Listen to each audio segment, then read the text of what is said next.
My special thanks to my good friend Kumarvel. So I've known Kumarvel right from my school days, been classmates throughout from school, college, post-graduation, and that friendship continues. So thank you very much for allowing me to talk on this particular drug.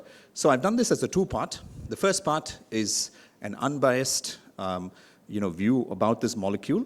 And a special thanks to Professor Krishna Sheshadri sir for actually inspiring me to kind of talk about this with this molecule, which has got a lot of science in it. So I think the science needs to be done. And the second part will be a sponsor talk by Lilly. So this first part is no conflicts of interest. So we were talking about the twin cretins. So tirzepatide, this is actually the first molecule with actually the concept of unimolecular polypharmacy.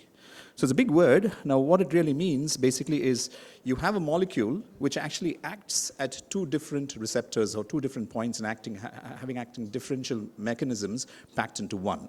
And this is the first. So you have the twin cretins, you have the tricretins which are going to come through. Now this is basically a 39 linear amino acid peptide. This basically, when I say this has a unimolecular polypharmacy, this has agonism at both the GIP and the GLP-1 receptors.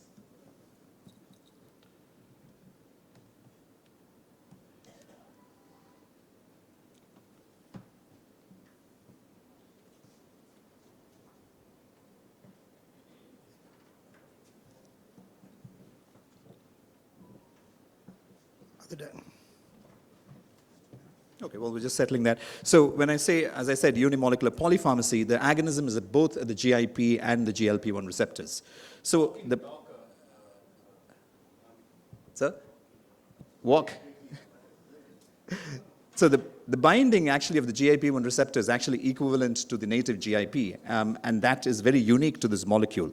And the pharmacokinetic properties are a little bit different because of the C20 position of lysine actually being bound to actually a diacyl fatty acid moiety, which actually accounts for this particular unimolecular polypharmacy.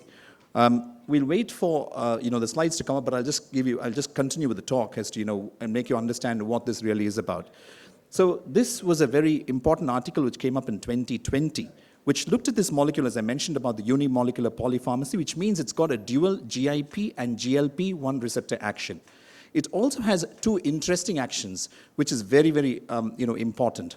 One is called imbalanced agonism, and the other one is called biased agonism. Now, both of these concepts are very important. We'll talk a little bit further about that. And as I mentioned, there's a fantastic review article which was written by our very own Krishna Sheshadri sir. I mean, I urge you to look at this because this actually gives you a very good kind of knowledge about this concept. So when we talk about hormones, you have the hormones, you have the receptors, and it's like a lock and key mechanism. You have the downstream mechanism for which a hormone actually acts. So 1/3 of the molecules, especially hormones and actually clinical drugs which we have now, actually are through the G protein coupled receptors or the GPCRs. So this is an important concept which we all need to understand because future therapeutics in this arena is going to be based on this. Now, the actions of hormones are predominantly through these receptors. These receptors are actually membranous. They've got a 7 transmembrane moiety. You have an extracellular and an intracellular domain, and the actions are dependent on the binding on these particular areas. So the downstream mechanisms are also important to understand. To cut a very complex pathway to a very simplified pathway, you have the molecule attaching to these receptors. So you have a hormone, especially if you're talking about GIP and GLP, it acts on the G protein coupled receptor, it works there, and then you have secondary messengers. And these secondary messengers are majorly G protein mediated, so GS alpha. And that is augments cyclic AMP, which is the secondary messenger. You also have another pathway called the beta-arrestin pathway, which actually regulates this pathway. Now you have different beta-arrestins, and amongst this, beta-arrestin actually regulates and actually regulates the receptor and desensitizes the cell surface to these things. So you get these molecules being blocked by these the receptors being blocked by the GLP-GIP. It gets internalized, and then it's supposed to recycle back to the surface. And this is modulated by the beta-arrestin. So with these molecules, when we say, there is a bias in agonism, that means there is a bias towards one pathway. As you can see here, you have the GS alpha, which is important, the beta cells for insulin secretion. You have the beta-arrestin, which actually doesn't control the insulin secretion, but it controls cytoprotection, so the cell protection. So The GS-alpha augments and causes cyclic AMP, which is a secondary messenger. You also have increased intracellular calcium, and you have the other kinases, which also is important. But the beta-arrestin actually causes these two. So by actually acting just on the GS-alpha, you're actually going to increase cyclic AMP, which means you're only going to augment the insulin secretion. And by blocking this, you have a preferential action. So that is what is biased agonism, and that is very important to understand. So tirzepatide, as I mentioned, you have this biased agonism. So you normally have, this receptor, the G protein coupled receptor. You have both of these, GS-alpha and beta-arrestin. An agonist would actually stimulate both. An antagonist would block both. Whereas here, a biased agonist means you allow the GS-alpha pathway, but block the beta-arrestin pathway, wherein you're going to augment cyclic AMP and you're going to have increased insulin, if you understand what I mean. And then you have this imbalanced preferential agonist at the GIP and over the GLP. What I mean there is we've spoken about tirzepatide as a GLP and a GIP receptor agonist. Here, this agent, tirzepatide, acts more on the GIP receptor. It prefers and it's preferential to the GIP receptors in comparison to the GLP receptors. And the reason for this is this downstream mechanism. So the GLP-1 receptor agonist potency is only 40%, whereas there's an augmentation at the GIP receptor. And by doing so, you're going to get all the good actions, meaning you're going to augment insulin action, you're going to sensitize the beta cells, you're going to sensitize the fat cells, you're going to also get weight loss, and you're also going to get decreased nausea. All of this is because of this mechanistics. So to cut a long story short again, I've just given you a snapshot. This imbalanced agonism favoring GIP-R over the GLP-1, it's very important. And this strong GIP-1 receptor activity means there's improved insulin sensitivity, which is independent of weight loss. And that's what makes this unique amongst the other agents. So independent of weight loss, you're going to get an improved insulin sensitivity.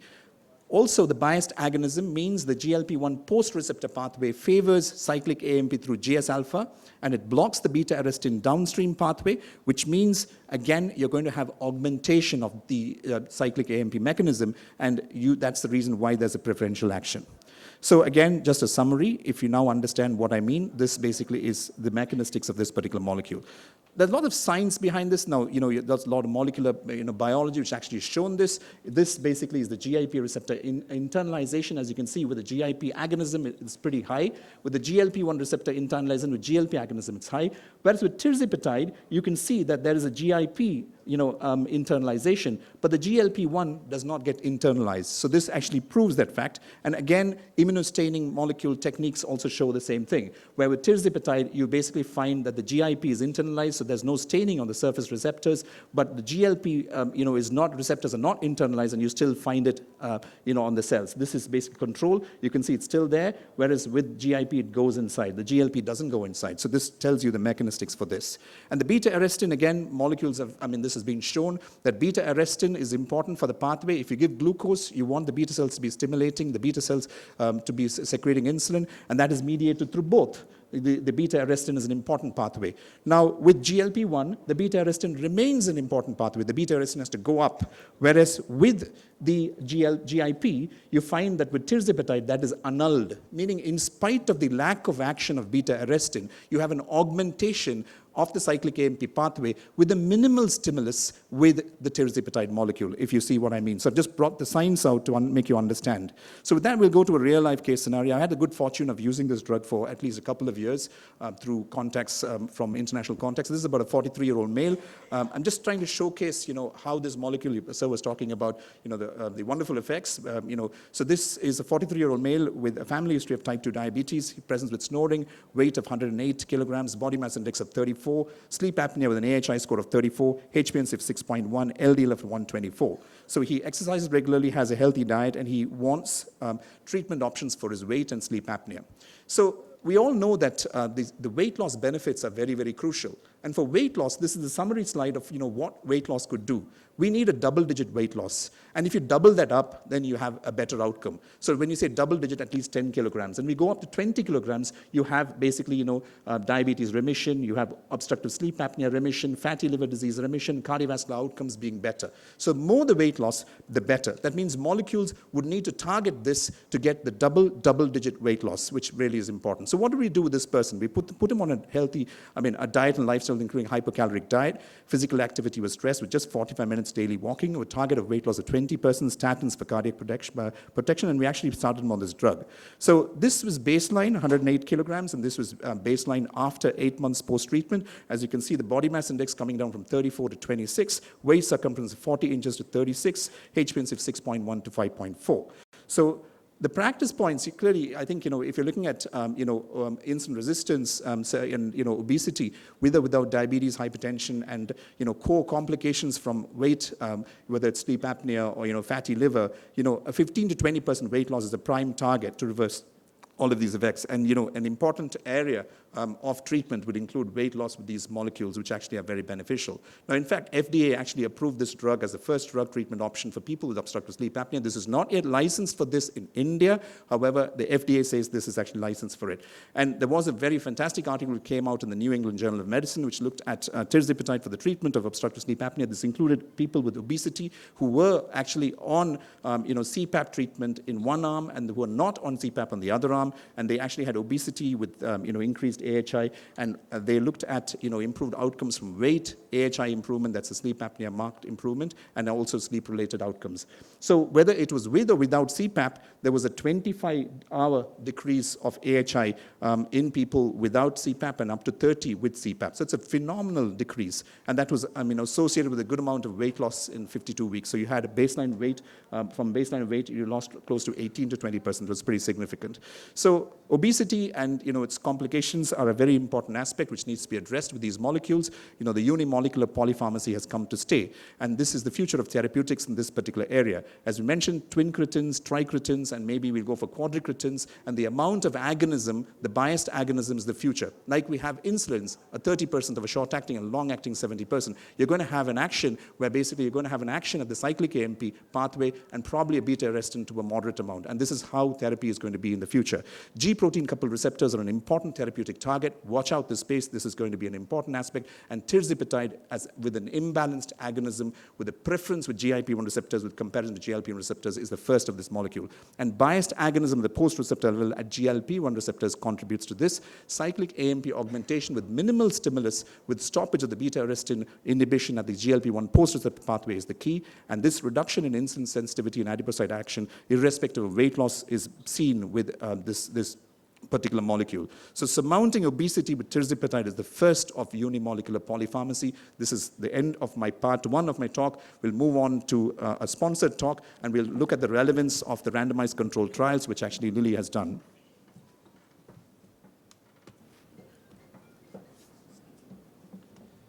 So whilst we're setting up, again, a special thanks to Professor Krishna Sheshadri sir. I think, that article, I would urge all of you to read it. It's a fantastic article which summarizes this particular concept, and it tells you about this unimolecular polypharmacy, which is an important concept for us to understand.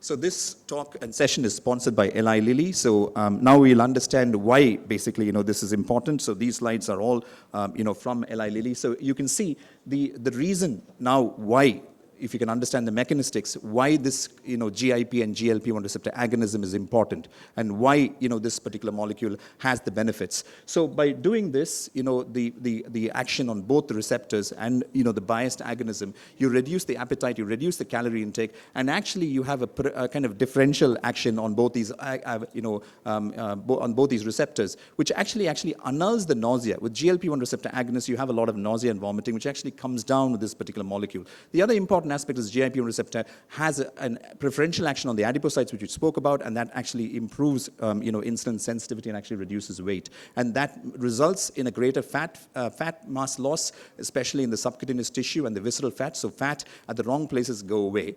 Now, as far as weight management with this particular molecule, with tirzepatide, as the chair mentioned, you have the Surmount trial systems, which actually look at various, groups of individuals with increased weight, and they've addressed with, Surmount 1 addresses weight management in people with obesity. Surmount 2 had weight management with type 2 diabetes, type 3 with intensive lifestyle modification, and Surmount 5 was a comparison with tirzepatide and semaglutide. And Surmount 4 was the concept about, what if you stop it in between and then see what happens? So we'll go about, a few of these trials. So Surmount 1 included people with obesity, and one arm, basically they were given, different arms, so 3 arms actually. So one arm they were given tirzepatide at 2.5 milligrams. This is a weekly once injection, so subcutaneous weekly once, scaled up to 5 milligram weekly once. And the other, it went up to 2.5, 5, 7.5, and 10. And the other one was 15 milligrams. And this was a phase 3 multi-center trial, which included close to around 9 to 10 countries,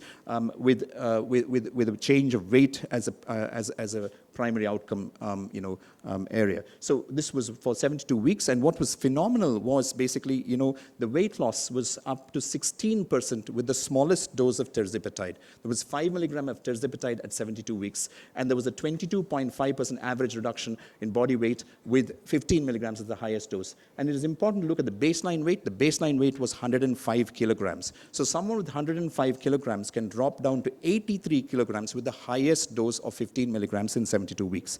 And if you look at the proportion, most of the drugs, like 5 years ago, we were targeting 5% weight loss as what we wanted for weight loss. Nowadays, that 5% weight loss is gone. We're talking about 10% and 20%. So what I'd like you to focus is in the right-hand corner. This is the greater than 20% weight loss. And what you can see is the smallest dose of tirzepatide, you get 31%. That 1/3 of individuals on tirzepatide, the smallest dose, you basically get, a loss of greater than 20%, which is phenomenal. And if you look at 10 and the 15, you get at least half or more than half with 10 milligrams and 15 milligrams. And if you come to the far left, again, if you just look at greater than 5%, almost 90% basically are going to lose more than 5%, which is, again, a very good, important aspect.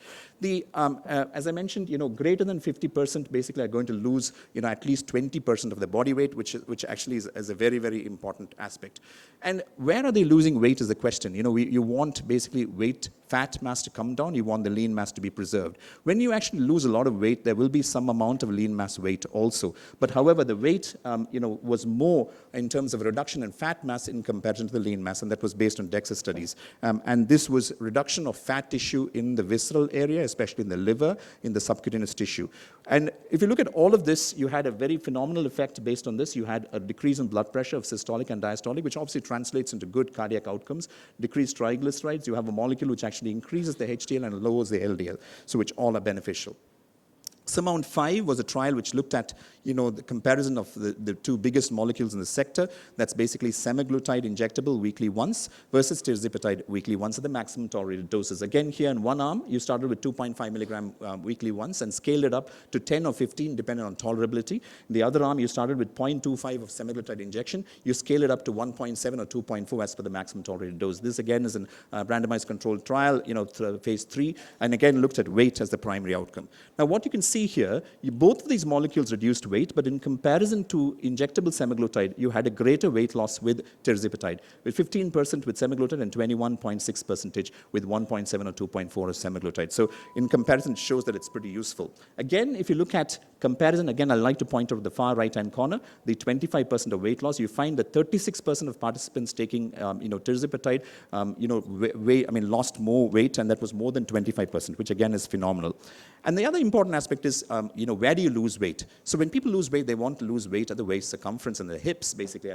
And from a waist circumference of 118, you lost 20 centimeters. That's 8 inches off the waist, which is phenomenal, again, at 72 weeks. Now, Surmount 4, what happens if you discontinue Mounjaro? And that's an important aspect. So this, again, is a phase 3 trial, and they looked at the maximum tolerated dose. And what they did was, after 36 weeks of run-in period, on one arm, they actually continued the drug, and the other arm, they stopped. So from a baseline of, again, 108 kilograms, people lost, significant proportion of weight. And after stopping, after 52 weeks, they regained close to like 10%. So they came to a new set point. So they did not regain all the weight in this particular trial at 52 weeks. Just a couple of minutes. And they actually came to a new baseline. Adverse effects, this group of drugs, this basically is acting on the central nervous system. You're going to get a lot of GI side effects. It's going to be pretty high, but it's mild to moderate. We need to educate our patients. Whatever trials you look at, whether it is nausea, diarrhea, constipation, vomiting, this is going to happen. So, you look across the trials, this basically is there, and that's an important aspect which you need to be telling people about. So, in summary, when you look at the Surmount trials and looking at obesity, tirzepatide actually causes significant amount of reduction of body weight, which was with the lowest dose 5 milligram dropped it down to 16%, and the maximum dose 15 milligrams dropped it down to 22% with a baseline weight of around 108 kilograms. And if you compared tirzepatide with injectable semaglutide, you had a better outcome with basically tirzepatide weekly once, 21% versus 15%.